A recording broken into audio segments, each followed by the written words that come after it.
Hey guys, it's Ted Bogert. Welcome back to the Ted Show. You've been seeing me a lot today. It's Wednesday, so we are crazy busy, but I am very excited to have our musical guest, talented musical guest, the one and only, one name, Chisa is with us. Very excited to have her. We're going to talk about Gratitude is the Attitude. She is going to perform one, possibly two songs. Welcome, Chisa. How are you today? I'm doing good. How are you, Ted? I am great. So happy to have you. So like your background, it's got a great feel to it. I love having musicians and artists on because I'm always so enamored by the process and I love to hear the story. So getting to that, tell them a little 411 on your background. Give us a little an origin story on Chisa. Well, I've loved singing since I was a little kid. I think the first time I ever performed for anybody was with my grandma at her retirement home. I think I was like 3 or 4, and I sang Hillary Duff had a Christmas song at the time, and I think that's what I sang for them. I love it. Off the bus, you know, and just like spent the rest of my life chasing that high ever since. I started playing guitar when I was 15, and that's about when I started writing songs as well. And then a few years later, I picked up piano, and now that's my primary instrument. And yeah, I've been writing. Isn't that amazing to me when someone like you says, well, I started playing piano, or I picked up piano. For those of us who are musically instrument challenged, it's a much bigger deal than you're making it sound. That's a big deal. So do you have an ear for it? Was it difficult for you to go from guitar to piano, and do you currently still play both? I do play both, but I honestly, by the age of 15, had already picked up, like I had started with flute. I'd already been singing at that time, and then I went on to saxophone in 5th grade, and then I started playing flute. Yeah, for flute in 4th grade, French horn, and then saxophone in 6th grade, and went through that progression. And then in high school, guitar. You are musically inclined. Do you come from a family of people who are musically inclined, or is this a unique? Yeah. Well, my mom's Japanese, so I just remember as a child being carted off every New Year's. They have like a karaoke competition that's like men versus women, and so I would always be dragged along with my mom to these things. And my dad was a drummer back in the day. I've never actually seen him drum, unfortunately, but I love that you have some. It's funny because you never know. You know, most kids feel like they're musically inclined early on, but you've really developed it. Like you knew that was your passion. You mentioned that you began songwriting around age 15. Was that the typical teen angst kind, or what was your style like as you're learning how to become a songwriter?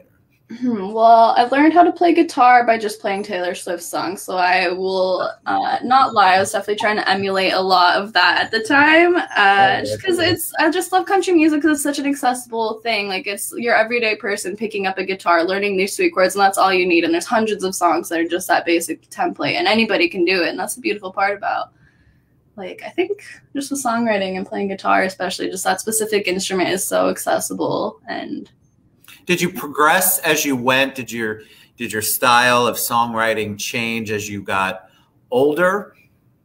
Absolutely. I had a country music phase when I was learning to play guitar, so that was all I was playing. And then I kind of leaned into like a more indie alternative thing after college. And then I had like an emo phase, and like when I was like in middle school, probably. I think I started going goth when I was 10. And so I've had a lot of different like inspirations musically, and so it's definitely changed over the years, but I think I find a way to kind of mishmash them all together in my music. And you mentioned that because we had a question. Tell us about what motivates you. You said what inspires you, what motivates you. When you're writing a song, is it always autobiographical, or is it something you could have seen and are moved by? People are fascinated by the process because most of us don't have that gift. If we tried to write something down, it wouldn't rhyme, it wouldn't sound right, it wouldn't go along. So it's a gift to be able to express yourself. So tell us about that. Well, first, I do think art shouldn't be about any sort of rules. It doesn't have to rhyme. It doesn't have to sound good. I think everybody should have a creative outlet, regardless of whether or not you think it sounds good. I think you should be able to put your feelings on paper like that and not hold yourself accountable to any sort of rules. But in terms of my own songwriting process, I am very inspired when I'm traveling. And so I love road trips. Anybody that knows me knows I'm on a road trip at least once every other month. And so I always find my best inspiration when I'm like on the road and like everything's quiet and I'm just like enjoying the scenery. And I just feel like if you're wanting to be creative, it's important to isolate yourself and be able to put yourself in a space to be able to be receptive to these things floating around in the ether waiting to, be brought into the world. And I love that you're able to put that to words and music, because I think all of us feel something, but we don't necessarily know how to give that back, to show people. What was 2020 like for you, since you do road trips and that was a motivator for you? How did you continue your creative juices during 2020 when everything in the whole world seemed to be shut down? Well, admittedly, right at that time, my boyfriend had bought a car in New York and we live in LA. So we had gone to New York and driven this car back right at the start of Corona. So I was kind of like, on the run a little bit. We were going through like Yellowstone and like all this nature and stuff during that time. And so I was just still doing my thing. I had, they can't stop you from being outside, No, they cannot stop you from being outside. I like that though, because a lot of creatives, they weren't sure. They had to obviously shift to things like this to perform.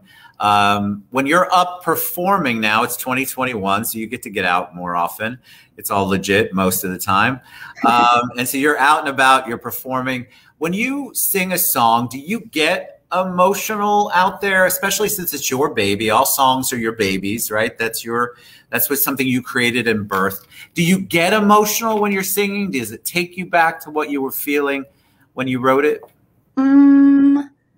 Yes and no. I think the last gig I played, I pulled out a song that I'd written at a really dark place in my life. And the first time I had pulled it out after not having even played it for a couple years, I definitely felt it and I sat in those emotions again. But in terms of I'm able to separate myself from that feeling, I guess, more so if I think of it as like performing. And so I'm not that same person I was when I wrote that song. So the same principles might still ring true for me, but I don't feel the pain because, again, time heals everything. And so enough time has passed that I can look back on these things objective and be like, yeah, that sucked when I was in it. But you can still share it with people and they can, I think people, they resonate with that because you obviously, the human emotion, it's all very similar, even though we think it's all different. And so it's really cool that you're able to separate it, but I'm sure that you move people and I'm sure that you motivate and inspire people. So we're going to stop talking because Ted will talk for hours. You're going to sing for us. Yeah. Tell us a little history of the song and a little bit about the song. And then I'm going to take myself off and you can take it away. Alrighty. This is actually a song I wrote in high school that I haven't recorded and released into the world yet, but it's one of my favorite songs I've written.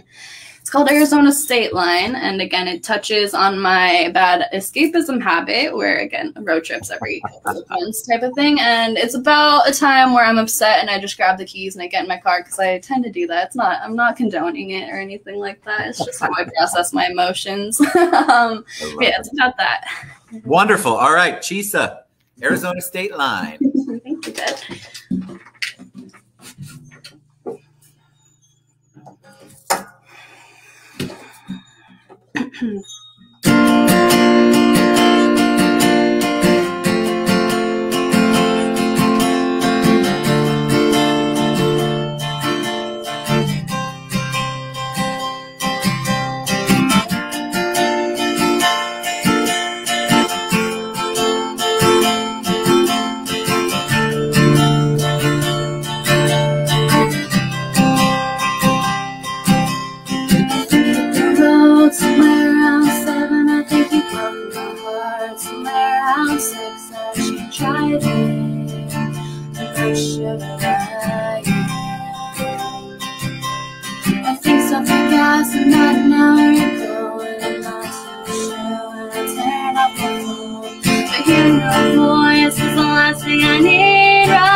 black and blue. I can't see the stars, but I'm sure them all can meet. But I've had the times we laid underneath and the way you fed me line after line. Line through teeth, saying the only person that you'd ever need is me. How could you twist me and think I'd be okay? I'm screaming out the road, I'm slamming down the race. I'm just your second choice, but for now, what do you? I know those grip the wheel, and no blind by this empty road knows how I feel.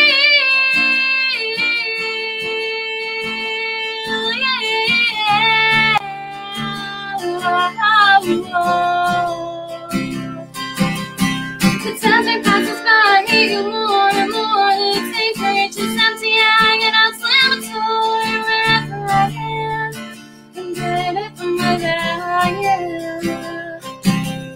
The time passes by, I might be okay if I just keep walking. I might forget your name if I just keep walking. And I forget this pain. How could you disturb me and think I'd be okay? I'm screaming out the road, I'm slamming down the brakes. I'm just your second choice, but for a man, what do you? I got this back the wheel, and go blind by this empty road knows how I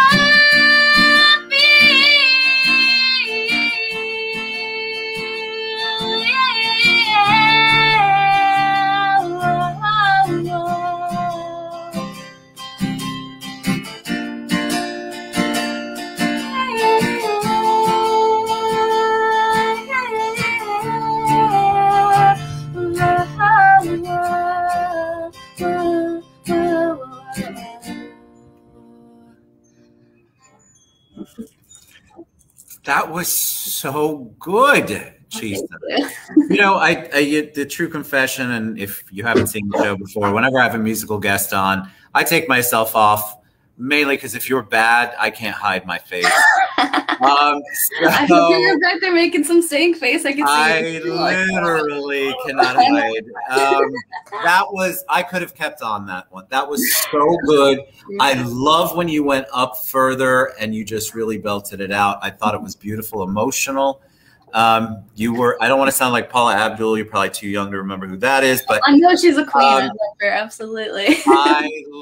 It just, the tone, everything was perfect. The pitch, I loved it. And the song was emotional. I felt it. I literally was sitting here going, that's beautiful the whole time. Absolutely loved it.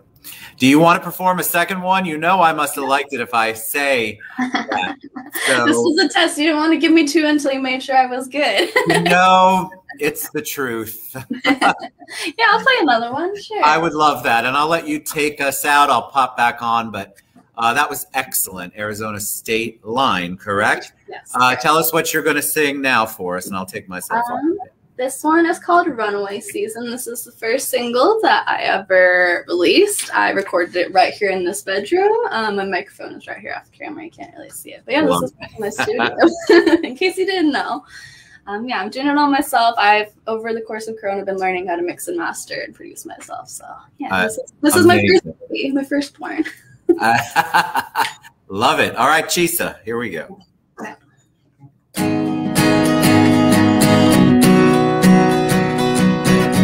Oh, it's called Runaway Season. I don't know if I said that. Runaway Season, yes. Yeah.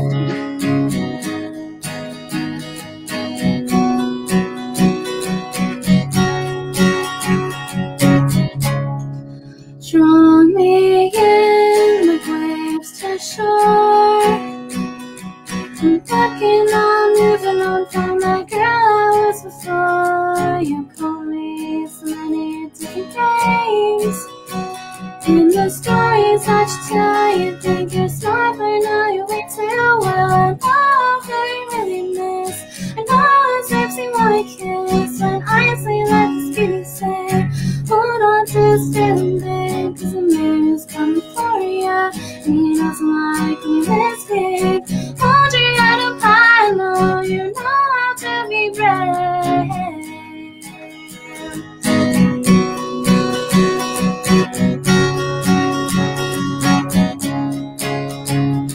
The seasons are always changing, for I'm ready for them to leave. How many more Julys upon I have to pass this by? You say you're coming home, but I don't know if I believe you. Looking for a sign to say you miss me one last time.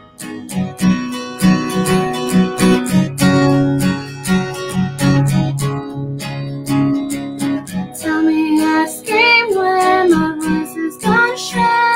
Not feeling close to me when I'm lying in the bed. Your shadows, I can feel them, no bouncing off the walls. I hear your secret wishes tell me smells of vacant halls. I know you wanna run away, I know it's a feeling too. I know you wanna go somewhere, the skies are always blue. And I can't take it anymore, trust me, I'll feel the same. I can't make like escape until I cover up the rain.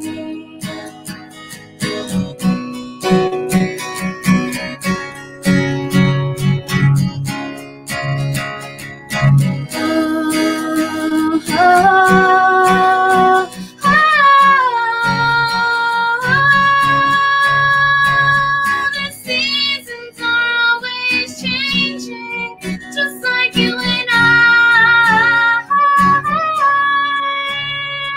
We don't need any excuses, we don't need to say goodbyes, no. We can make a new life for ourselves, could even change our names. As long as I'm with you, I'll be a stranger to all this pain. Yeah.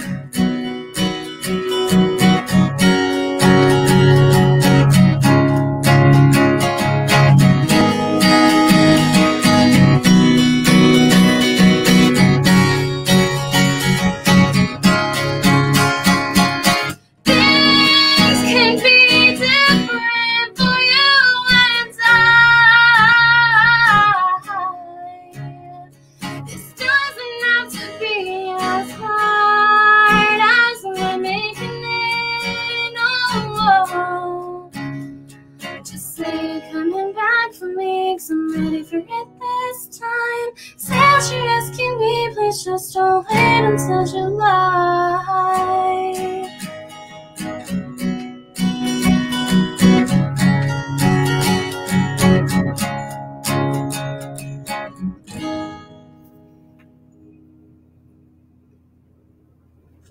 I don't know if you heard the wind chimes in the back outside. I did. Oh my God, I love that too. You have such a beautiful voice, Chisa. Really, I appreciate it. I absolutely love that, and I love that you sing with emotion. Which, sometimes performers get up and it's very dry, but whether you're feeling it or not at that moment, it feels like you're feeling it. So Thank you. fantastic. All right, tell people how they can buy your music, download your music, find you when you're traveling, and do any kind of shows. What's the best way? I definitely try and keep my website, chisamusic.net, scrolling across right there as it goes. I try to keep everything on there, tour dates, music. You can find me on Spotify, Apple Music, all of your favorite, places to stream. And then if you want to follow me on Instagram, you can follow me at Chisa Marie. Fantastic. That was so good. Come back anytime.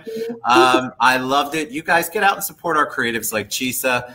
Download, buy their music, help support them, go be a fan anywhere.